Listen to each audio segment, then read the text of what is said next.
വിപിനും പ്രഭയും നാട് വിട്ട് വേറൊരു നഗരത്തിൽ താമസിക്കാൻ പോകുമ്പോ അമ്മയും ഞങ്ങളുടെ കൂടെ പട്ടണത്തിലേക്ക് വരണം. അമ്മയുടെ ഒറ്റയ്ക്കാക്കി പോകുന്നതിൽ എനിക്ക് വളരെയധികം വിഷമമുണ്ട്. വേണ്ട മോനെ, ഞാൻ ഇവിടെ തന്നെ താമസിച്ചോളാം. എനിക്ക് ഈ ഗ്രാമം വിട്ട് എവിടെയും പോകണം എന്നില്ല. ഈ സ്ഥലമായിട്ട് എനിക്ക് ഒരുപാട് ഓർമ്മകളുണ്ട്. ഞാൻ ഇവിടെ തന്നെ നിന്നോളാം.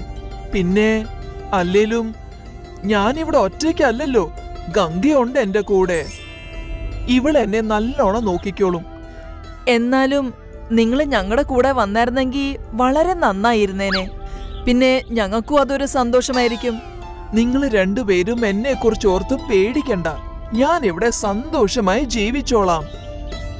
നിങ്ങൾ രണ്ടുപേരും നഗരത്തിൽ പോയി നിങ്ങളുടെ ജീവിതം നന്നാക്കാൻ നോക്ക്. പിന്നെ വിപിൻ, നീ നിന്റെ വലിയ ജോലിയെക്കുറിച്ച് ആലോചിക്ക്, എന്നെ കുറിച്ചല്ല.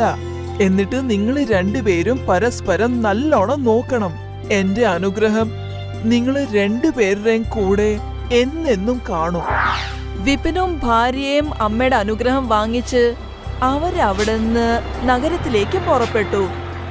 പ്രായമുള്ള ആ അമ്മ ആ ഗ്രാമത്തിൽ ഒറ്റയ്ക്കായിരുന്നു.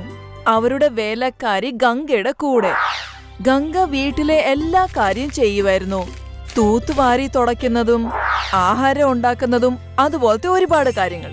കാരണം ഗംഗ അവരുടെ വീട്ടിൽ ഒരുപാട് വർഷങ്ങളായി ജോലി എടുക്കുന്നുണ്ടായിരുന്നതുകൊണ്ട് ആ വയസ്സായ അമ്മയ്ക്ക് ഗംഗയെ ഒരുപാട് വിശ്വാസമായിരുന്നു. വീട്ടിലെ പണിയെല്ലാം ചെയ്തിട്ട് ഗംഗ ആ വയസ്സായ അമ്മയെ നോക്കുമായിരുന്നു. പണിയെല്ലാം ചെയ്തിട്ട് ഗംഗ വീട്ടിലേക്ക് പോയി. എന്താ നിനക്ക് പറ്റിയത്?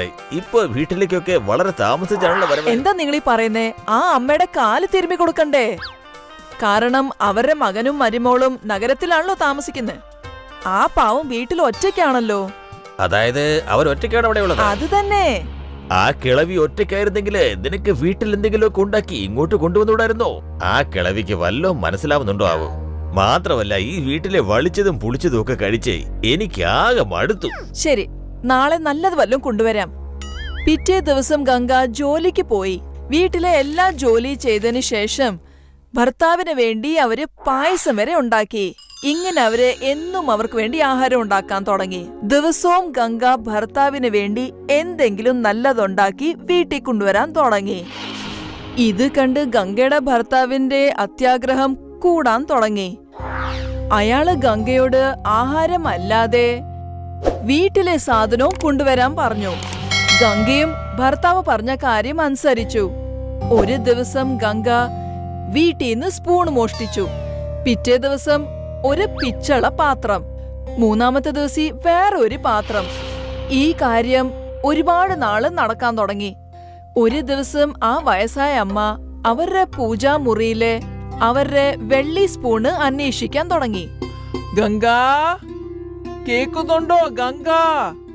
എന്റെ ആ വെള്ളി സ്പൂൺ ഇവിടെ ഇരുന്നത് എന്തിയേ? അമ്മേ, അത് അവിടെ തന്നെ ഉണ്ടായിരിക്കും. ഇന്നലെ നിങ്ങൾ തന്നെ അല്ലേ എടുത്തു വെച്ച്. ആ വയസ്സായ അമ്മ ഒരുപാട് അന്വേഷിച്ചു.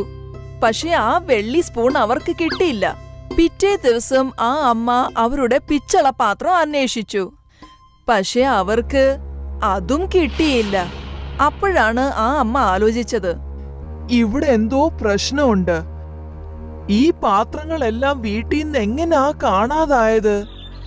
കുറച്ച് ദിവസങ്ങൾക്ക് ശേഷം ആ അമ്മ ഒരു പാമ്പ് പിടുത്തക്കാരനെ കാണാൻ പോയി. എന്നിട്ട് ആ അമ്മ അവരുടെ കയ്യിൽ നിന്ന് ഒരു പാമ്പിനെ വിലയ്ക്ക് മേടിച്ചു. എന്നിട്ട് ആ പാമ്പിനെ ഒരു ബോക്സിനകത്തിട്ട് പൂട്ടി. എന്നിട്ട് ആ അമ്മ ആ ബോക്സുമായിട്ട് വീട്ടിലേക്ക് വന്നു. ഗംഗ, ഈ ബോക്സിനെ എന്റെ കട്ടിലിന്റെ അടുത്ത് വെക്കണേ. ഇതിനകത്ത് സ്വർണത്തിന്റെ 2 വളയുണ്ട്. അത് എന്റെ അനിയത്തിയുടെ മോളുടെ വിവാഹമാണല്ലോ നാളെ. നാളെ ഞാൻ അവരുടെ വീട്ടിൽ പോയി ഇത് സമ്മാനമായിട്ട് അവർക്ക് കൊടുക്കാം. ശരിയാണല്ലോ? ശരി അമ്മേ. ഗംഗ ആ ബോക്സ് എടുത്തിട്ട് പോയി അമ്മയുടെ തലയാണയുടെ അടുത്ത് വെച്ചു. എന്നിട്ട് അവര് പോയി അവര് എന്നും ചെയ്യുന്ന ജോലി ചെയ്യാൻ തുടങ്ങി. പക്ഷെ ദിവസം മുഴുവനും ഒരുപാട് പ്രാവശ്യം ഗംഗയുടെ ശ്രദ്ധ ആ ബോക്സിലേക്ക് പോയി. അവരുടെ മനസ്സിൽ സ്വർണവളയുടെ അത്യാഗ്രഹം ഉണ്ടായിരുന്നു. വൈകുന്നേരം ഗംഗ അമ്മയുടെ കാല് തിരുമാൻ തുടങ്ങി. എന്നിട്ട് പിന്നെ ആ അമ്മ ഉറങ്ങിപ്പോയി. ആ വയസ്സായ അമ്മ ഉറങ്ങിയതിനു ശേഷം ഗംഗയുടെ മനസ്സിലെ അത്യാഗ്രഹം പുറത്തു വരാൻ തുടങ്ങി. എന്നിട്ട് അവര് ആ ബോക്സ് തുറന്നു. ബോക്സിനകത്തെ ആ പാമ്പിനെ കണ്ടപ്പോ ഗംഗ പേടിച്ചു പോയി. എന്നിട്ട് അവര് അങ്ങോട്ടും ഇങ്ങോട്ടും ഓടാൻ തുടങ്ങി. ആ! രക്ഷിക്കൂ, രക്ഷിക്കൂ, പാമ്പുണ്ട്, ആരെങ്കിലും രക്ഷിക്കൂ, ആരെങ്കിലും ഒന്ന് രക്ഷിക്കൂ. ഒച്ച കേട്ട് ആ അമ്മ എണീറ്റു. എന്നിട്ട് അവര് ആ പാമ്പിനെ കയറി പിടിച്ചു. എന്നിട്ട് അവരതിനെ ആ ബോക്സിനകത്തിട്ട് അടച്ചു. എനിക്കറിയാമായിരുന്നു നീ തന്നെയായിരുന്നു ഇവിടുന്ന് മോഷ്ടിച്ചോണ്ടിരുന്നെന്ന്.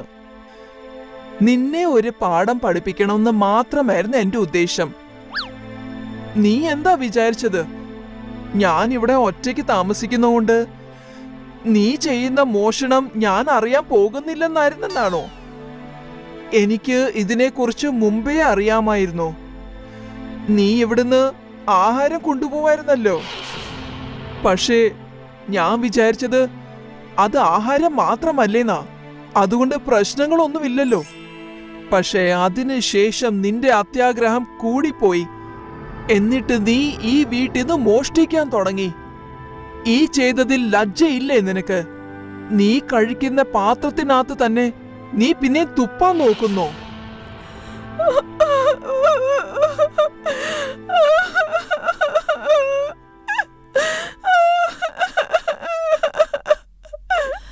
ഗംഗ കൊച്ചു കുട്ടികൾ കരയുന്ന പോലെ കരയാൻ